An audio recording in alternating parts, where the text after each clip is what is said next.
full agenda today, so we want to get started. I'd like to welcome you all to the Rock College meeting. I want to excuse Dr.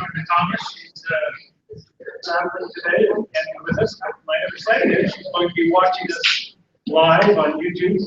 So she may be tuned in right now. So we do have a minute delay on the YouTube, but please don't do any gestures or anything. Appearing live online. I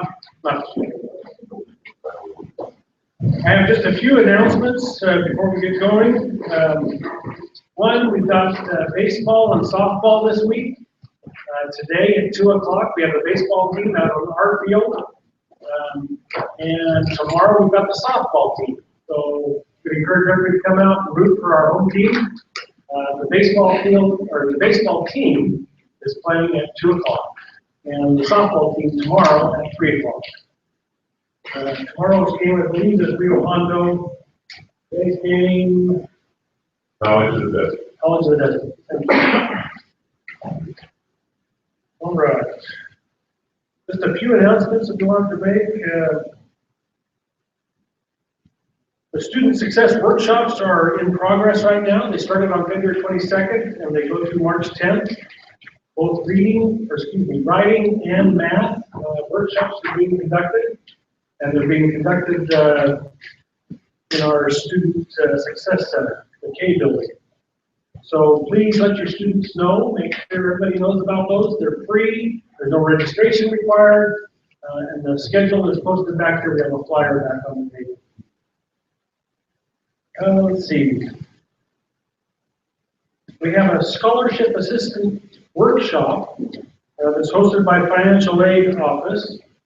It's at 10 o'clock on March 9th. So we've already had one, but this is the second one and final one, March 9th. And they're going to be doing, helping people fill out the form.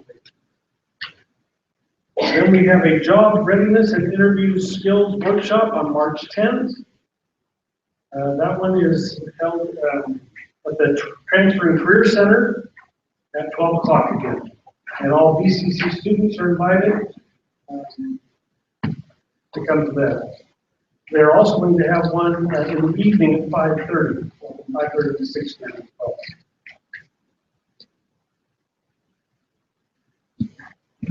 We have a Vietnam Veterans Celebration. They're celebrating the 50th year since their return from Vietnam. And it's going to be held out at Fort Irwin. We have several students that are volunteering as ushers, but the public is invited. We're going to have a replica of the Vietnam Wall there. We have a couple of different people speaking and entertaining. Remember Lieutenant Dan from Forrest Gump? He's got a band now that he tours and does a comedy routine and music performance. He's performing out there. That'll be real fun. But everybody's invited to that, and that's on the 19th. It starts at 8 o'clock out at Fort Irwin. And we'll have a booth there. I don't know how many people are on the Let's see. We also have a career and job fair, March 24th. That's from 10 a.m. to 1 p.m. There's a barbecue being held, so free food. Come out and it's got an ASG sticker on it tonight. Free food. Full portrait. Yesterday was the final day to sign up to win an iPhone. We're going to have a drawing, I believe. Joanne here? No. In the house. Joanne, what day are we doing that? The drawing for the iPhone. I think it's the 7th. 7th? Everybody that signed up. Okay, so if they've signed up during February, their name is put into the drawing, right?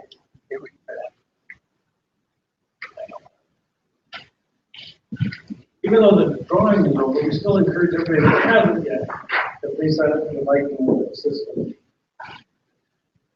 We also have an event called the Spring Fling coming up.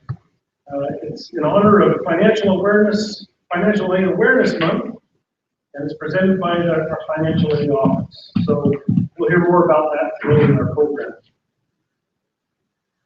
Also on the agenda, coming up, we have our spring student art show that will begin on April 20th. The opening reception will be on April 20th at 5:30 p.m. That's always fun. We've got refreshments and things. It's going to be in the entry or the lobby of the LRC. Let's see, one more.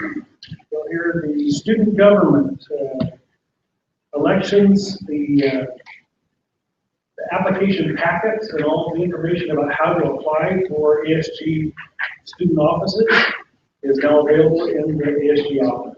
So from now until the 19th, they get their packets, they turn in their packets, they're running to the different offices, and they're going to be looking for a new student trustee, Region 9 representative, president, vice president, treasurer, secretary, and 6 senators. And then from our arts department, we have the Wizard of Oz coming up. It'll be performed in the PAC. We have Aiden's, the theater arts group is going to be putting on this musical, and it will start on the 8th. So it'll be the 8th, 9th, and 10th, and then the 15th, 16th, and 17th. You can already buy tickets online, and we posted the flyers and things on our Facebook page. So that's available. This Sunday, just for your information, because we're out of tickets, we have the Army Field Band and Chorus coming to our Performing Arts Center at 3 o'clock on Sunday afternoon. So we'll be there to do a free concert. And then April 13th, you want to mark this down on your calendars as well. April 13th, we have the High Desert Water Summit. It's being hosted here on our campus at the Performing Arts Center. That's April 13th, and it includes breakfast. They have speakers that are talking about the water situation in California, and we'll have a question and answer section being put on by the Hawaii Water Agency.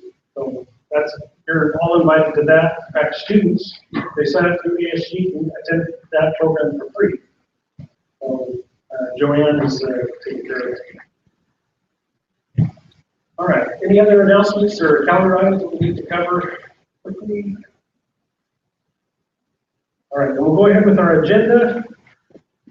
And where did I put that? First, we're going to have Mike Mayoris. He's going to talk to us a little bit about spam and how we can protect our college. So, turn the time over to Mike. And then Wendy Packer will come up after Mike. She'll be talking about scholarships. Dr. Databoy's team will be talking to us about tutoring. And then we'll have Stephen Eastman announce about our strategic plan. Yeah, should be podcast. Following that, we want to stay to the end, because today we have our Stump to Chump list of maintenance and operations. We don't be last on our agenda, but the stump done. All right? Thank you. Try turn it off. YouTube is coming back to you.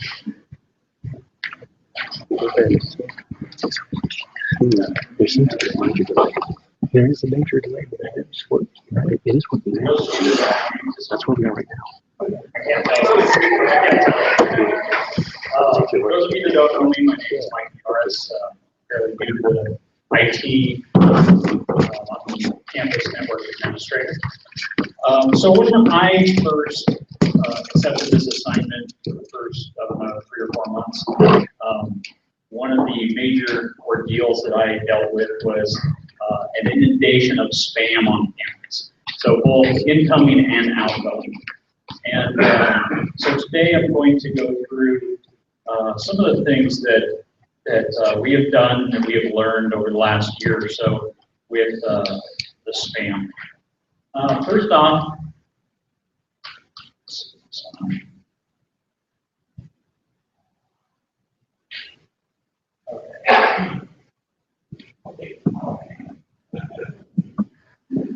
I'd like to go through some of the recent accomplishments of the IT department. First off, the we have increased the campus bandwidth from about 35 megabit. And to kind of put that in perspective, your home cable, usually cable, not DSL, but usually your home cable is right around 30 to 60 megabit. So the whole campus was using what most people have at their home with cable. So we went from a 35 megabit connection to redundant 1 gigabit connections.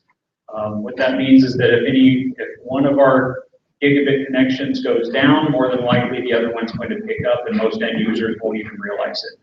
And that is about a 28% or 28 times increase in total bandwidth. We have replaced our old firewall, which was about 10 years old. It was a Cisco PIX 515, which was almost doing nothing for us, letting things go right through, with a Checkpoint next generation firewall that should service the campus for around 5 years, if not longer. And it is light years ahead of what we had.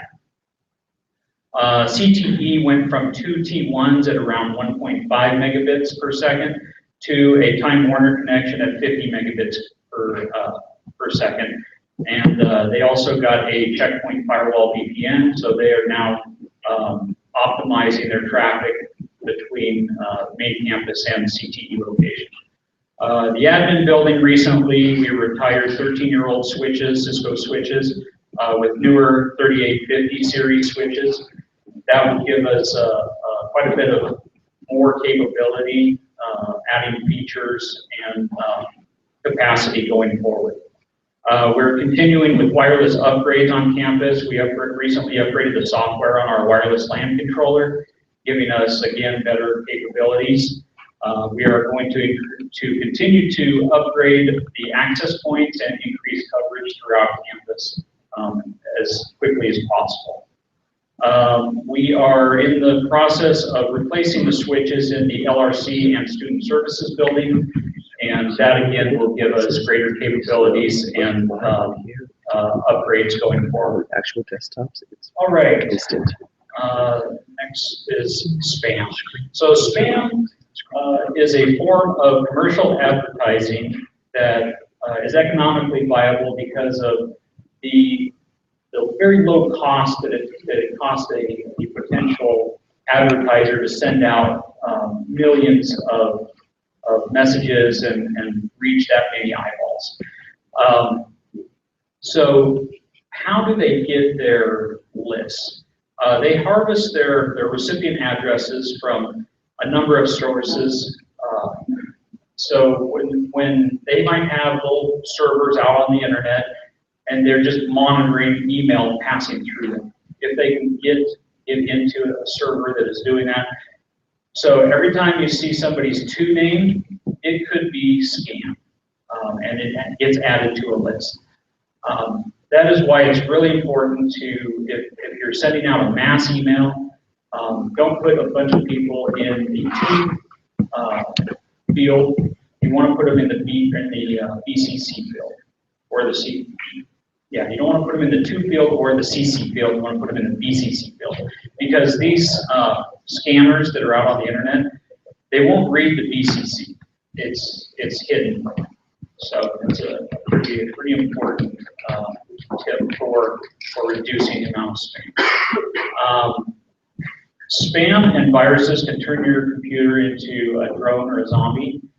You click the wrong thing, so the most common way of being infected would be clicking on a spam message that you get. Sometimes it'll take you to where the advertiser wants you to go. Other times it'll download small payload, and now your computer can become a spam server.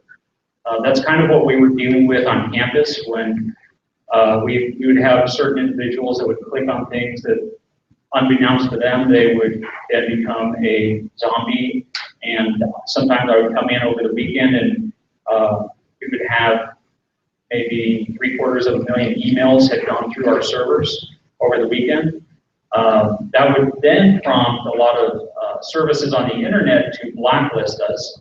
So what that does is it causes servers outside of our control to not be able to send to us, which was a very bad thing. I don't know if many of you experienced that, but Monday mornings for a few months was not my favorite day. These are a couple of examples of spam. So you can see on the left-hand side, that's your typical advertising. I actually just got that, I think this week or last week here. So the longer you have an email address, the more spam you are going to get. It's just an inevitable function of how email and spam works. The one on the right, however, was forwarded to me, and that one is one of the more insidious ones, I should say. That's one where somebody did some sort of spear phishing to us. They figured out that what our email addresses were. They embedded a link, although it's not on there. It's the click here. When Morgan forwarded that to me, he removed that link. Luckily, actually, he forwarded that to the entire campus, I believe. So he removed that link, that hyperlink, so that people would not click on it.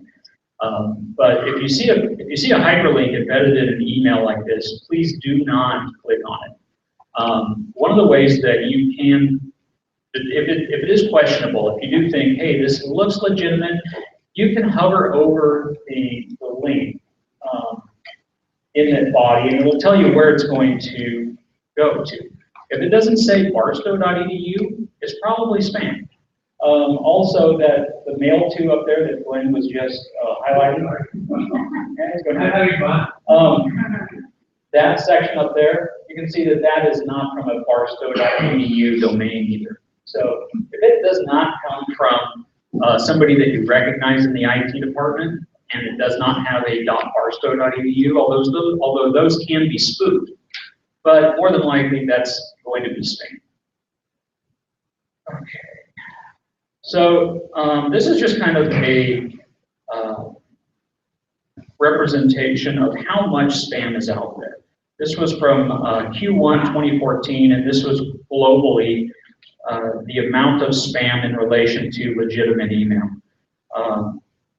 So you can see that you're looking at anywhere between 62 and a little over 70% of all email on the internet is spam.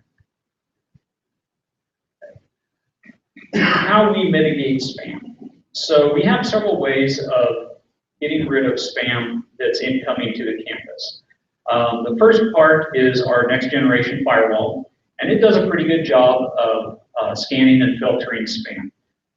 Roughly, we're blocking at that level, we're blocking about 60,000 messages per day for around 500 users. So the next location that spam gets filtered is we have a list of block list providers. So as I mentioned before, there's a lot of servers out on the internet that gather information about spam, and if you get blacklisted by one of those, you get added to this list.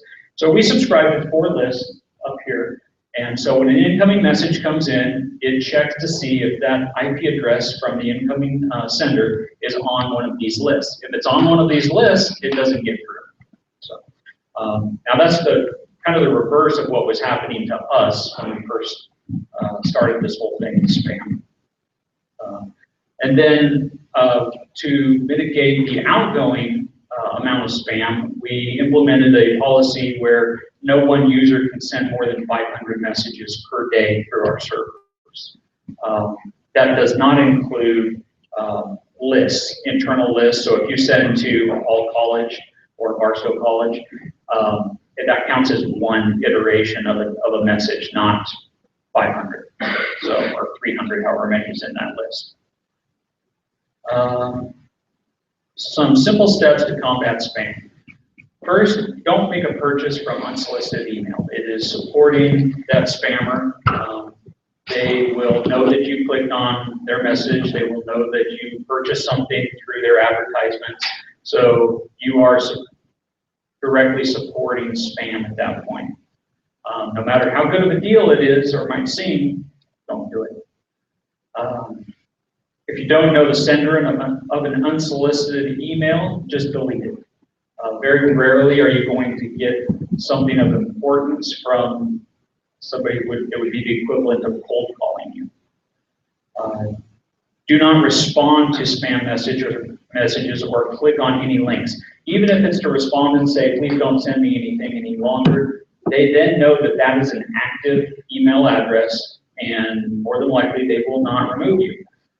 In the US, it is required that there is a link at the bottom of most advertising messages that you can click on and that it will remove you. However, if that server is outside the US, they do not have that regulation.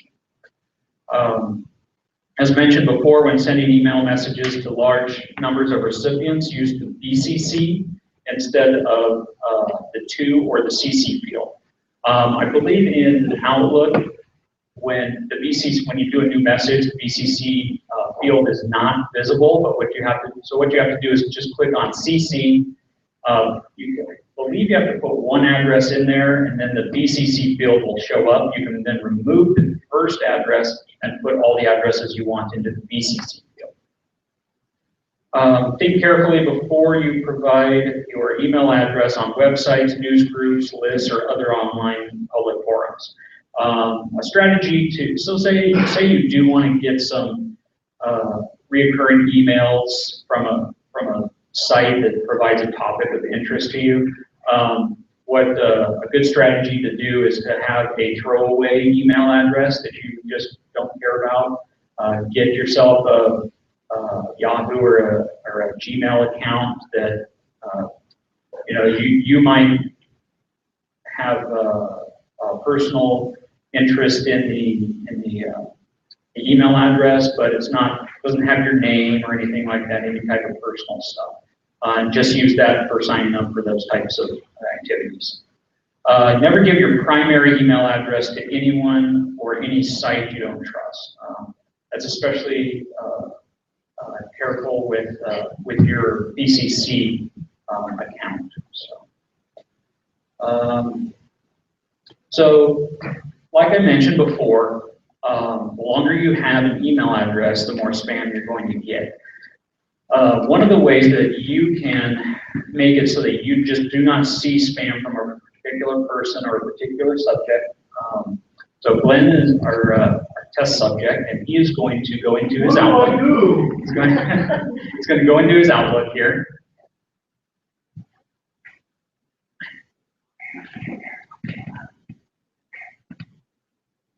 Okay, we can't see it. Oh, wait a minute. Hold on, everybody.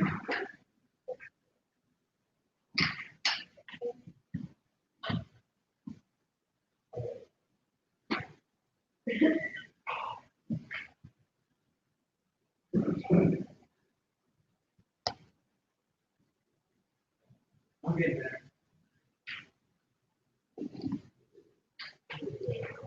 Technology. I think you got it. Okay, so that Chris Clark guy looks kind of sketchy. I don't know if you really want to. I don't know if you want to have an email from him. So what we would do is right-click on that message, go down to junk, go to block sender. Okay, so I guess it's not going to let us to block him. You know, That's a good thing. John, right? Go to that one up there. Yeah. So you go to jump, block sender. And that's pretty much it.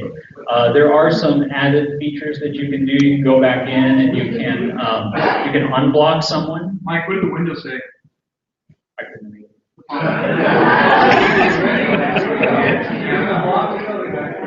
The sender of the selected message has been added to your block sender grid, and the messages have been forwarded to the junk email folder. Right there. So when it goes over to junk, it's still capable of being an active spam if you went into it and clicked the link. Yeah. Yeah, it is going to receive that email. It's not going to, you are going to get that email, but what it's going to do is just automatic, it's basically setting up a rule.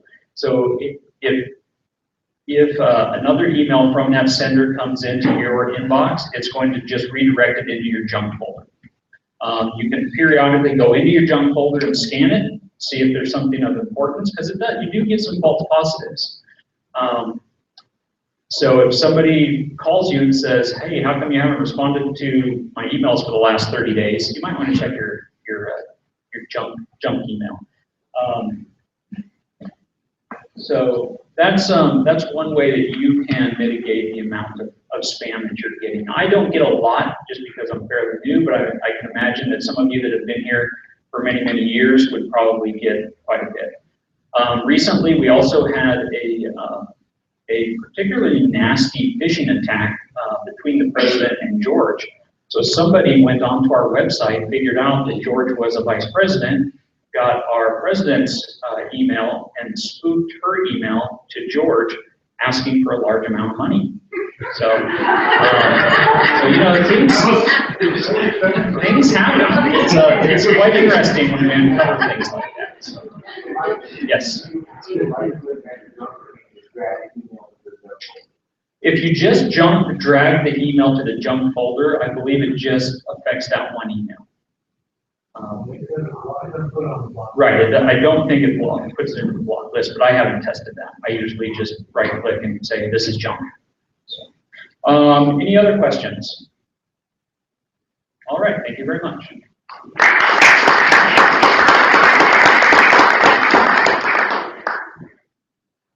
Wendy?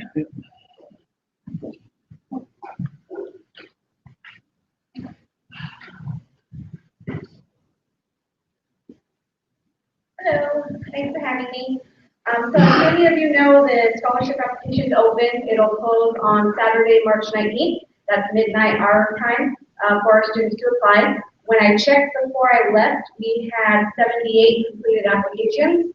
So it's better than where we were, but it's nowhere near where we want to be. But we do have 362 students who have went in there and created accounts and have started the process. So financial aid will be outreaching to those who haven't finished to see where they're at. But many of them could be waiting on recommendations from many of you. So it will, when the student applies, it lets them apply without the recommendations being submitted. But they technically are not eligible until both of their letters of recommendation have been submitted. So if any of the students have asked you for recommendations, please do them, or if you are not able to do them, let the student know that they need to find another recommender. Don't reply to the email that you get because it will not go to the student, it comes back to me. So it's kind of an automatic system, the way it's set up, so you just click on the link, type up the letter, hey, I recommend them, no, I don't recommend them. Maybe in that case, just say, find another recommender. But don't let that hold our students up from applying. So if you could check your emails from any of those and do the recommendations if you can, that would be great. Like I said, it's really simple to apply. Honestly, we couldn't make the application any more simple than it is. It's about a 5-step process for the student. They create the account, they do some general information, they do some qualification questions, 5 essay response questions, they have to send 2 letters of recommendation, upload their unofficial transcripts, which we're more than willing to help them with in financial aid if they don't have disability at home, submit, and that's it. Out of all of these scholarship opportunities that we have, the one application could potentially qualify them for several of those scholarships. So it's one application for them for all of the opportunities we currently have available. So like I said, can't get any easier. We just have to tell them and push them and have them do it. We do have a couple of workshops like Chris had mentioned coming up. We have our last one here on main campus on the 9th. We'll do one at 10 a.m. and then one at 5 p.m. In the Student Services Lobby in front of the Transfer Center. I have a PowerPoint that we do and we kind of show them the process. And then if they want to come to the office and do the application at that time, they can. We've also been going out to the classrooms and presenting, so thank you to those of you who have had to us. We're trying to accommodate as many requests as we can, but there's very few of us and there's a lot of classes. So we're doing our best, but we're trying to get out there to all the classes we possibly can. And there's also a workshop at Fort Irwin campus tomorrow at 2 p.m. in building 285, so any of our Fort Irwin students should be encouraged to go to that as well. And we do have our, we're presenting with student success as well for the essay writing workshop. I believe that's the 9th and the 10th, I believe that we're presenting for those. How to write the scholarship essay, so that'll be our portion of those presentations. And then Honors Day will be on Friday, May 6th, beginning, the ceremony will begin at 6, check-in 5:30. And then like Chris had mentioned, we have our spring fling event, which scholarship application will be over at that point. But on Thursday, March 31st, we'll be doing our financial aid awareness event in the student services quad area in front of special programs, pending the weather. If we have to move it to the gym, we will. But it's basically just kind of a resource fair for our students. We wanted them to be able to interact not only with financial aid, but all of our campus partners who will also assist them throughout the time of college. There'll be a chance to get some food and give some giveaways away. So it's just a fun event in honor of Financial Aid Awareness Month. So encourage all your students to attend that. It'll be from 11 a.m. to 3 p.m. Any questions? I have a question. Yes. Do you know any really small scholarships? What's the smallest? that- About $100. Say it again. $100. Okay, you have a lot of those. And how many do you have total? I couldn't really say how many we have that are $100 each, but I think we're at like 42 total scholarships this year. But several of those scholarships could be giving out numerous. So like, say the foundation gives out like 10 scholarships for their foundation scholarship. So that's just like donor wise. And then the biggest goes up to, I think, 1,500. Who's in here? Who's, yeah, the lady told me $1,000 they were on that. For what? Sorry, I know it's not, so. any other questions? Thank you.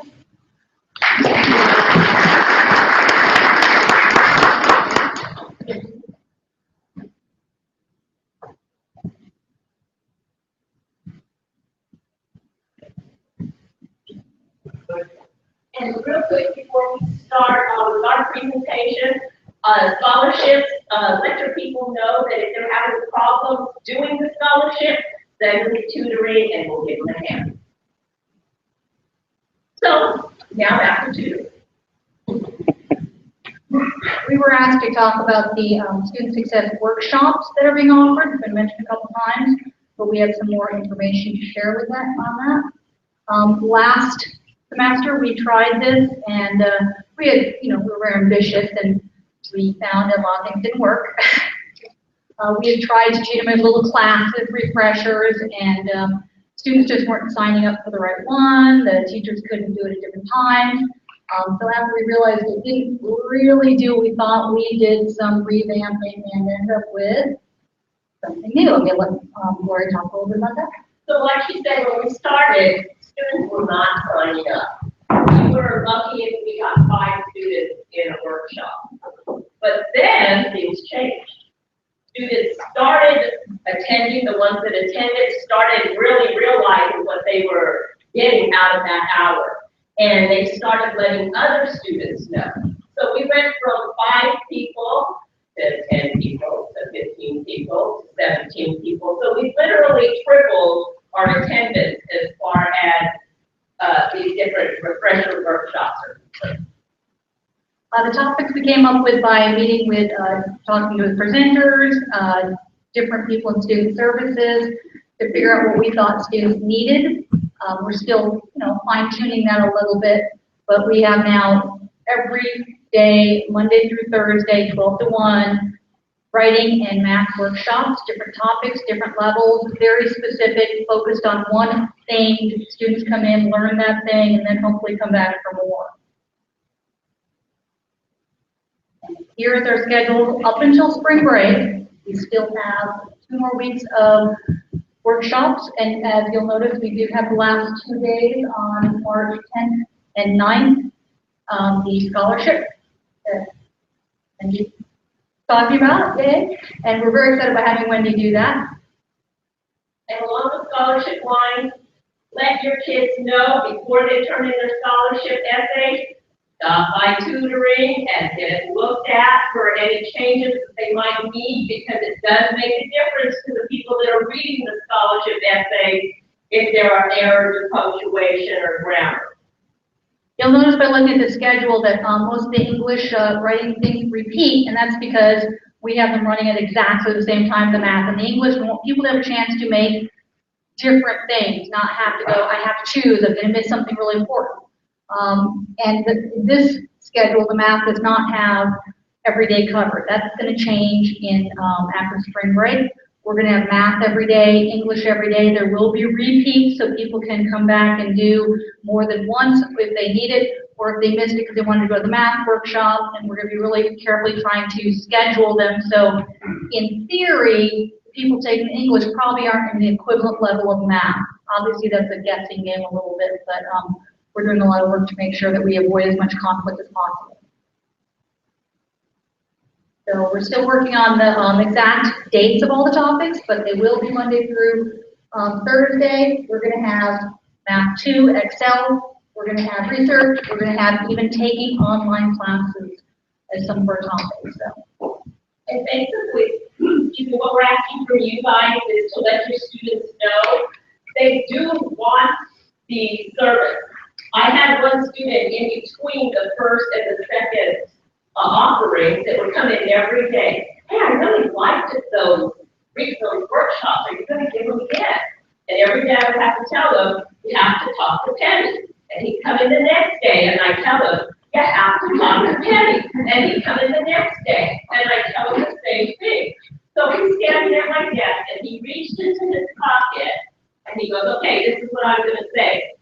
Penny, we need those workshops. So a Penny does a whole lot for our students. Let your students know that it's there. Thank you.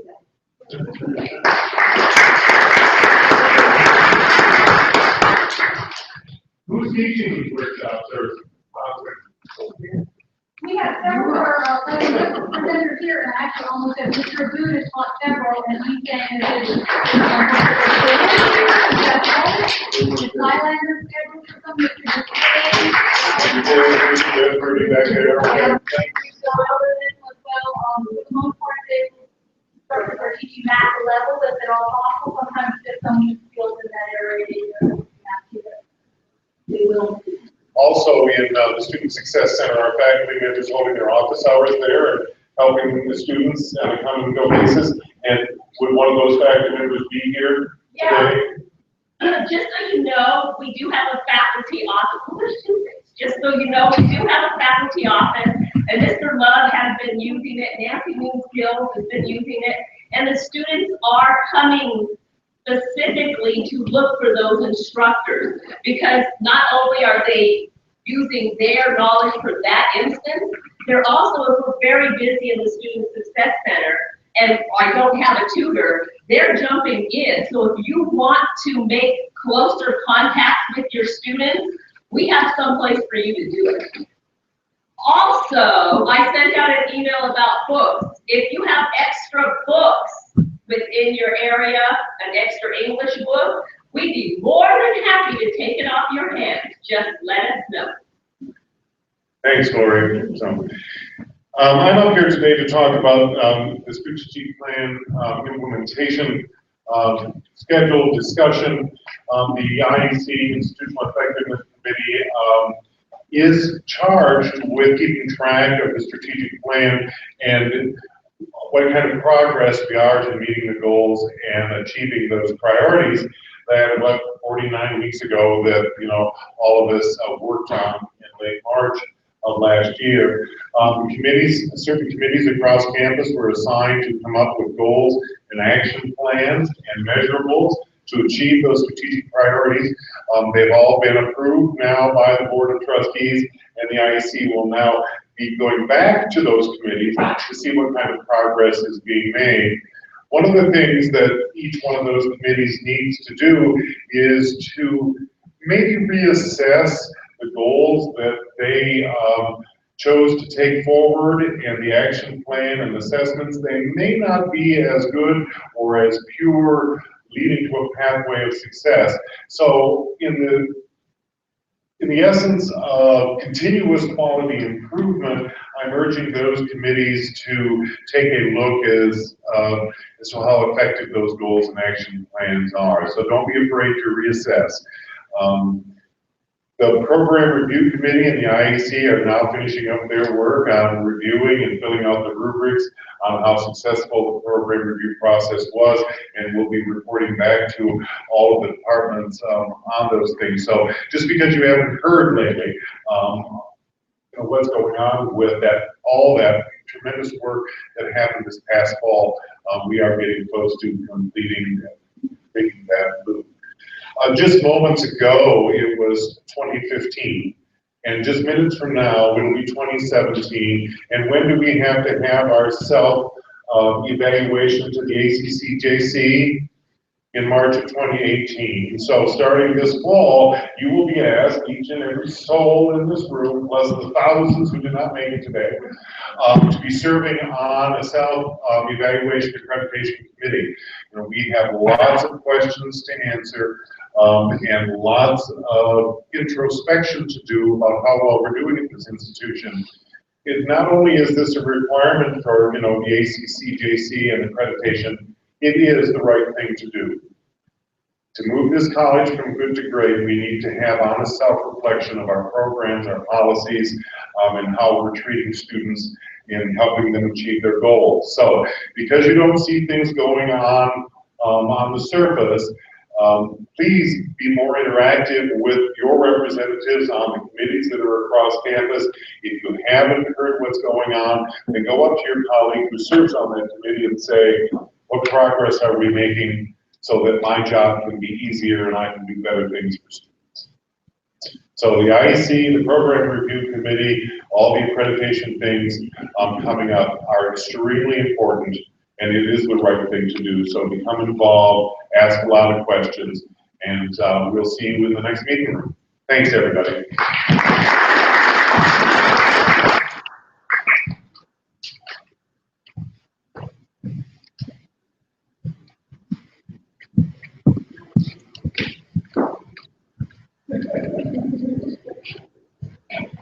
Good afternoon, Barstow College. How you guys doing? Great. This is Stone Jones. I thought it was a one Jones Spartan. Apparently, they're not Spartan. Yes. So, just us. So, it's operates Stone.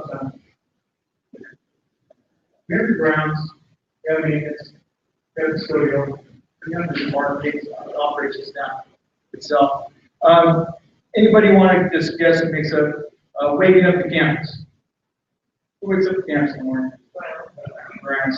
They wake up the campus. Well, what do we do? They wake up the campus. They clean the parking lots and all the areas. Design repair, plan, install, repair, replace, landscape irrigation, third sports, football activities, and the baseball game, which is today at what time? 2 o'clock. Thank you. So, what's our maintenance? If you want to guess what maintenance kind of does.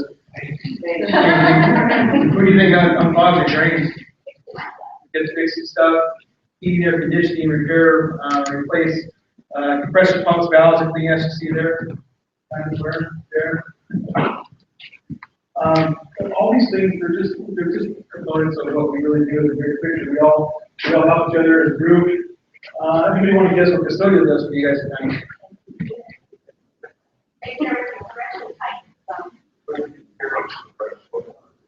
Well, they perform regularly scheduled cleaning of classroom, laboratory, and office areas, performs limited minor servicing and maintenance to college fixtures, participate in setup and take down seating and equipment for events, including theater and gymnasium use. They also secure the internal and external entry and exit doors. So, and these are just, like I said, this is just a sample of some of the things that we do. We just pulled out a few. So, our office, we kind of, when you send us a work order, does everybody know where to find how to send a work order? We're working on a work order system that's fine, so that you get response back. We see them all, they come in, and we do address them fashion, right, we prioritize themselves, but we are working on workers to make it factors. Okay, so how do you find your workers? Right. Yeah. And you can actually even find that there's a link to that, to send an email and on the website. So you drill down to where the maintenance forms are, you'll find that there. So if you have a setup, please find that. Any projects, please find from our office. Any kind of moves, get it signed from there. If you need keys, you come to our office. Have to bring your authorized form with you. You know where to find that form? Form? Yeah. To find it on our website, it's a fillable PDF. Let's say that your computer pull it out, have your supervisor approve it, and then Or VP or president. yeah, it tells you who has to approve for what keys. Actually, it's on the form. It's a new form just this year. All incident reporting, every incident that happens on campus, if you're the individual that witnessed or were the first responder, needs to fill out his report, we openly get that filed and give it to the vice president and he's going to know that's it. All the information gets into our office and there it's filed. And you can find the incident report on the website. Yep. Under forms. And A lot of people don't know this, but we assist the business office with purchasing in that we receive things. So if something comes in, we check it off, make sure that it matches what was ordered. We tell the business office, yep, it was received, we deliver it, it's okay to pay it. And that can be like Christmas sometimes when we do a whole bunch of stuff happen. really quick, guys, we do a lot here. The whole team does great work. We're just different spirits. My nature, very space, but you guys do a great job. I can never thank you enough. Big holes in every campus, you guys. It's there for a reason because we found that we've been leaking for over years and years, and we finally found it and dug it up. We found a block of concrete, and we're just working at it, trying to fix what needs to be.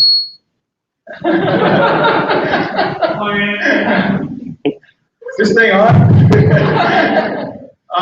And so we want to thank you for your patience in anything that we did, whether it's a move, whether it's work order, whatever it is. We want to thank you for that. Our short staff, we do our best to do what we can, what we can. Hey, guys, any questions? Any questions about our department? Anything to break out? And we want to thank all our guys, they showed up today. Other questions, anybody? Thank you so much. Chris is taking the microphone now, I believe.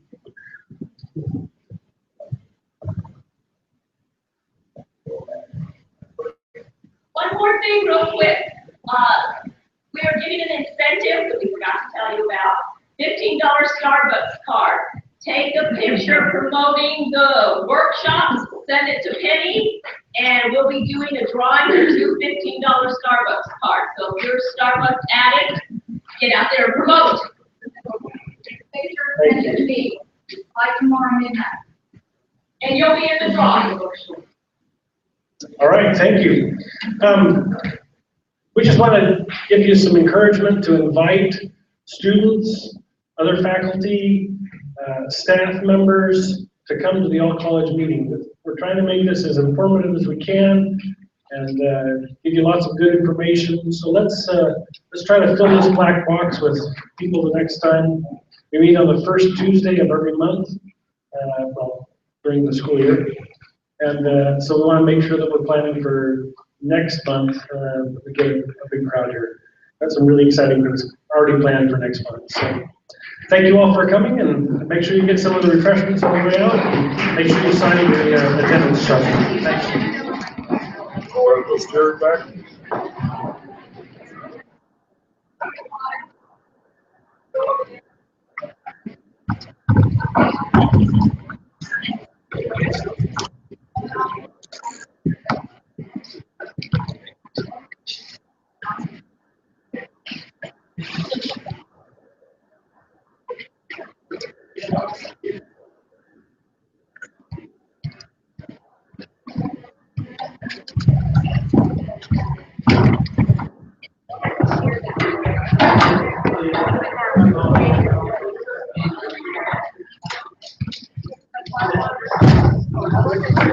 Jill's here till Wednesday.